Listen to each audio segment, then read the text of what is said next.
안녕하십니까. 복음 오직 예수 유튜버 시간입니다. 지난주에 기도에 대해서 이야기했는데요. 오늘도 계속해서 기도에 대해서 은혜를 나눠보고자 합니다. 오늘 말씀은 마태복음 6장 9절에서 13절까지입니다. 오늘 말씀은 여러분들이 잘 아시는 주기도문입니다. 이 주기도문은 산상수훈에 들어있는 말씀입니다. 먼저 6장 9절을 읽어보겠습니다. 마태복음. 그러므로 너희는 이렇게 기도하라. 예수님이 직접 말씀하신 거죠. 기도는 이렇게 해야 된다 하고 말씀하신 겁니다. 그 내용은 여러분들이 잘 아시는 산상수훈인데, 하늘에 계신 우리 아버지여 이름 거룩히 여김을 받으시오며, 이렇게 먼저 기도를 하라고 합니다. 산상수훈 어떠신가요? 주기도문 많이 하시지요. 근데 이 주기도문이 이 기도할 때 이렇게 하신가요? 이렇게 기도하라고 그랬는데, 주기도문 할 때만 주로 하는 기도인 경우가 많습니다. 그러나 꼭 이걸 그대로 문자적으로 외우는 주기도문만 이렇게 하라는 것은 아닐 겁니다. 오늘은 기도의 내용에 대해서 한번 나눠보겠는데요. 이 기도 제목의 첫 번째 기도의 내용이 무엇일까요? 하늘에 계신 우리 아버지여 이름 거룩하김을 받으시오며, 이 말씀은 기도의 목표가 하나님이라는 것입니다. 우리는 기도를 할 때 먼저 자기의 필요, 요구를 먼저 말하기 쉽습니다. 물론 그건 나쁜 거 아닙니다. 해야 되지요.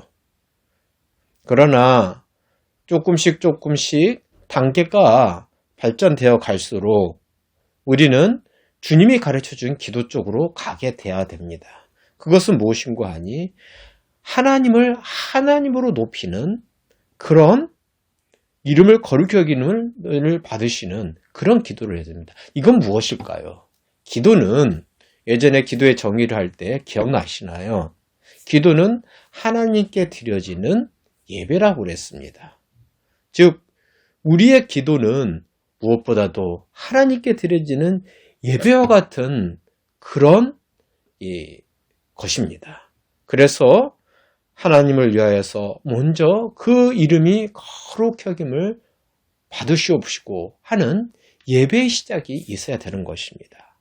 즉 하나님을 찬양하고 하나님께 감사하고 하나님이 다스리는 이 세계와 이 나라와 주관하시고 손으로 인도하시는 주님의 주권적인 인도하심과 사랑 속에서 이러한 주님을 높여드리는 그런 기도, 또 그런 예배의 삶이 돼야 된다는 거죠. 어떻게 보면은 기도라는 것은 하나님 보좌 앞에 나가서 하나님께 하는 건데, 그것은 결국은 예배에 개인적으로 드려지는 예배의 모습이 되는 것입니다. 정말 살아계신 하나님 앞에서 드려지는 예배의 삶, 진실된 숨기지 않는 그대로의 모습으로 나가서 드려지는 삶. 그래서 하나님을 영화롭게 하고자 드려지는 그것이 기도의 첫 번째라는 거지요. 그것은 삶의 목표가 하나님이어야 되기 때문에 그렇습니다. 우리는 크리스찬들에게 물어보면 크리스찬들은 다 그렇게 이야기합니다. 인생의 목표가 무엇인가요? 하나님을 영화롭게 하는 거예요. 네, 맞습니다. 실제 삶에서 기도와 예배와 실제 삶에서 하나님을 영화롭게 하는 그러한 자리로 나아가는 것, 이것이 기도 속에서 이루어져야 된다는 것이지요. 그리고 10절에서 보면은 나라가 임하시오며 뜻이 하늘에서 이루어진 것 같이 땅에서도 이루어지리이다. 이것은 하나님의 나라가 이 땅에서도 임하게 되고 그 뜻이 하늘에서 이루어진 것 같이 이 땅에서도 하나님의 나라가 온전히 임하고 다스려 달라는 그런 기도를 해야 되는 것입니다. 우리의 선조들은 우리 대한민국을 볼 때도 일제시대나 또 어려웠던 50년, 60년, 70년대에 우리의 선조들은 이런 기도를 참 많이 했습니다. 이 나라 가운데 하나님 나라가 임하달라고, 하나님이 친히 다스리시며 하나님이 통치하는 그런 나라가 되게 해달라고 많은 기도들을 했었습니다. 어찌 보면 그와 같은 기도 덕분으로 우리나라가 이렇게 부강한 나라가 되었고 세계 이름을 날리는 나라가 되었지요. 그러나 이런 기도가 요즘은 많이 땅에 떨어졌습니다. 나라를 위한 기도, 정말 하나님의 나라가 이 땅에 임재하는 기도, 이런 기도를 쌓아야 되는데 언제부턴가 이런 기도가 식었지요. 뿐만 아니라 전 세계적으로 전 우주를 다스리는 하나님이 이 우주를 다스리실 뿐만 아니라 실제 이 세계도 다스려 주시고 그 하나님의 나라가 임하도록 나라에와 한 사회와 한 개인에게도 임하도록 하는 그런 기도를 해야 되는 것입니다. 그거는 중보 기도라고 하지요. 세계와 나라와 사회와 가족과 또 직장과 일 개인에게 하는 중보 기도는 무지 중요한 것입니다. 그 다음에 11절에 보면 오늘 우리에게 일용할 양식을 주시옵고, 우리가 주로 많이 하는 기도지요. 네, 여기서 포인트는 보면 일용할 양식을 주시옵고, 우리의 모든 필요를 말하죠. 일용할 양식은 그것을 공급하시는 하나님의 주권적인 하나님의 믿는 믿음을 고백해야 되는 것입니다.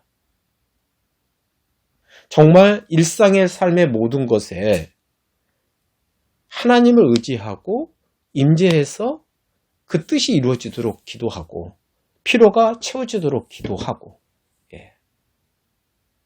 평신도는 평신도로서, 목회자는 목회자로서 그런 부분들을 하나님께 간구하는 것, 그 주권을 맡겨드리고 다스려 주시고 은혜로 인도해달라는 부분을 하는 것이지요. 12절에 우리에게 죄진 자를 사하여 준 것 같이 우리 죄를 사하여 주옵시고, 우리의 죄를 사해달라고 기도를 해야 된답니다. 근데 그에 앞서서 해야 되는 것은 우리가 우리에게 죄 지은 자를 사해 주는 것, 사함을 주는 것은 우리가 할 수는 없죠. 주 예수 그리스도의 십자가에서만 가능한 것이죠. 저희가 하는 것은 용서하는 것이겠죠. 우리에게 죄 지은 자를 용서해 주라고 합니다. 먼저 용서하고 주님께 나아가서 나의 죄도 사해달라고 해야 된다는 것이지요. 13절 우리를 시험에 들게 하지 마옵시고 다만 악에서 구하옵소서.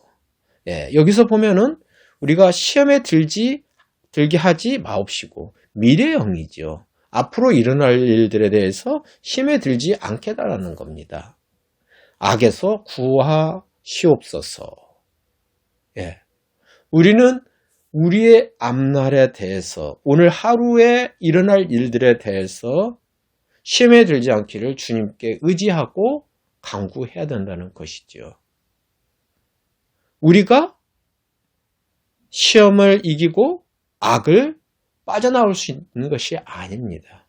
오직 하나님의 도우심으로 시험에 들지 않고 악에서 구원함을 받는다는 뜻이죠. 주권을 온전히 의지하고 그렇게 나를 인도해 주시기를 기도한다는 것입니다. 결과적으로 보면은 어떤가요? 우리가 하는 기도가 주님이 이렇게 하라고 가르쳐 주신 기도와 어떤가요? 우리는 신앙생활을 하면 할수록 주님이 가르쳐 주신 기도 속으로 점점 나아가야 될 것입니다. 왜냐하면 주님이 그렇게 하라고 그랬으니까요. 그것은 무엇일까요? 오늘 말씀을 잠시 나누었듯이 우리가 먼저 하나님의 영광을 돌려드리고 하나님을 하나님으로 모셔드리고 그 이름이 거룩함을 받도록 하나님께 나아가서 예배드리는 기도가 되어야 된다는 것입니다. 우리는 우리 거를 먼저 따내기 위해서 구하는 기도를 굉장히 급하게 하게 되지요. 그리고 죄 지은 부분에 대해서 사해달라고 기도하기 바쁘지요. 그거 이전에 먼저 하나님께 나아가는 인생의 목표가 내가 아니고 인생의 삶의 원동력이 내가 아니라 주님께 있고 하나님의 영광 돌리는 데 있는 것이기 때문에 하나님께 나아가서 나의 존귀와 영광을 돌려드리고 주의 주권을 의지해서 맡겨드리고 그리고 이 나라에 이 사회에 하나님의 나라가 임재하도록 중보기도를 쌓으며 그리고 시험에 빠지지 않게 해서 일용할 양식을 주님을 의지해서 맡겨 기도하고 또 우리의 죄를 주님께 의지하여서 사함을 기도하고 시험에 들지 않게 악에서 구해달라고 기도하는 그런 삶이 기도 속에 들어가져 있다는 것입니다. 우리의 삶이 우리의 기도가 주님이 가르치신 주기도문을 깊이 묵상하면서 주기도문에 맞는 기도의 자리로 나가는 성숙한 기도의 종들이 되는 삶이 되었으면 좋겠습니다. 13절에 나라와 권세와 영광이 아버지께 영원히 있사옵나이다. 아멘. 주의 주권을 온전히 믿는 삶의 기도 자리에서도 이루어지기를 간절히 소망합니다. 감사합니다.